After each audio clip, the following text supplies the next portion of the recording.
ओडिशा रे हेबो बीजेपी सरकार कलिंग टीवी को एक्सक्लूसिव साक्षात्कार रे एभली दृढ़ोक्ति प्रकाश करिसंती राज्य बीजेपी सभापति मनमोहन सामल।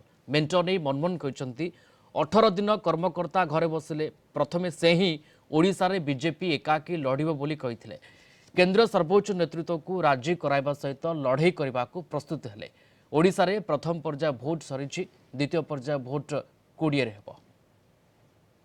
आम सहित अच्छा भारतीय जनता पार्टी राज्य सभापति मनमोहन सामल। मनमोहन भाई कौन कहे आप जो भाव में प्रधानमंत्री कहते 400 पार आ कहते ओडिशा रे सरकार हम कौन सन्देह अच्छी कि जे 272 प्लस कहले 282 पाइले 9 मसीह 14 मसीह कहले 300 पार 303 मिलला।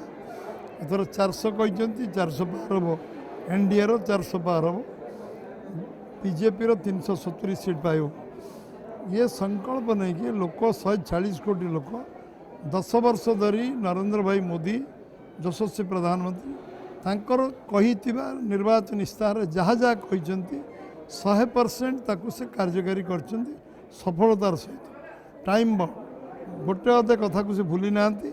संकल्प पत्र जहाँ से आह्वान कहते सबू संकल्प को सी स्वीकार कर। तेणु भारतीय जनता पार्टी जहाँ कहे से करे एवं ये केवल कथा में काम परिणत करे ये विश्वास सारा देश रे लोक को 140 कोटी लोक मन रे विश्वास अच्छी। ओडिशा रे सरकार निश्चय हम विकल्प सरकार ओडिशा रे लोक मन स्थिर करचंती। जो 18 दिन धरी जो कंट्रोवर्सी चलला विवाद चलला से ब्लेसिंग इन डिस्गाइज अभिशाप आशीर्वाद है। 18 दिन जितेबाला आम कार्यकर्ता घर बाहर ना लोक मैंने कहले जे तुम्हें एकाकी जीत तुम्हें कौन पाई मेंटो कर तो बीजेडी बीजेपी सरकार हम ये स्पष्टता आसला से दिन लोक नेतृत्व नौकरी सरकार तेणु परिवर्तन हम ये बीजेपी सरकार हम।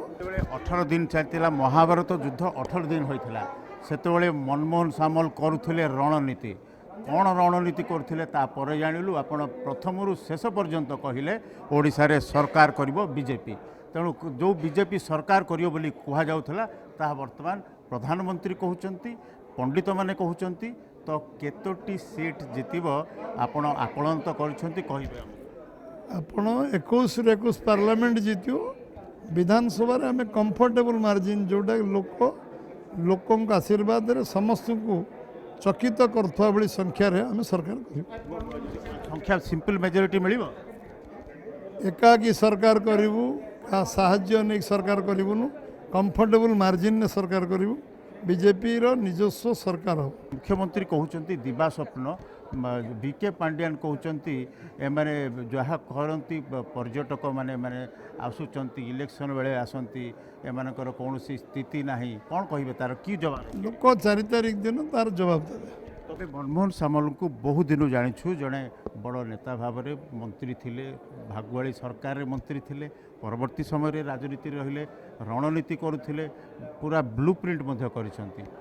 मनमोहन सामल मुख्यमंत्री प्रार्थी हेबे कि मुख्यमंत्री आम पार्लियामेंट पार्टी डिसाइड करियो आमर जड़े साधारण लोक मुख्यमंत्री हम जहाँ पार्लियामेंट पार्टी डिसाइड कर। भारतीय जनता पार्टी जो भाव में राज्य सभापति तांकर कहवा कथा है भारतीय जनता पार्टी एकाकी सरकार करिवो ऑपरेशन लोटस हेबो नाही सशक्त सरकार हम आउ मुख्यमंत्री प्रार्थी हेबे जड़े साधारण लोक। तेणु जहाँ मोदी कहते से धारा चली ओडिशा रे प्रस्तुति। तेबे जून 4 को अपेक्षा मनमोहन को कतारे केते दम अच्छी सरकार गढ़े ना विरोधी रे रहिबे ना ऑपरेशन लोटस करेंगे। वीडियोग्राफर शुभ्रकांत नायक सहित पी हेमंत कुमार कलिंग टीवी।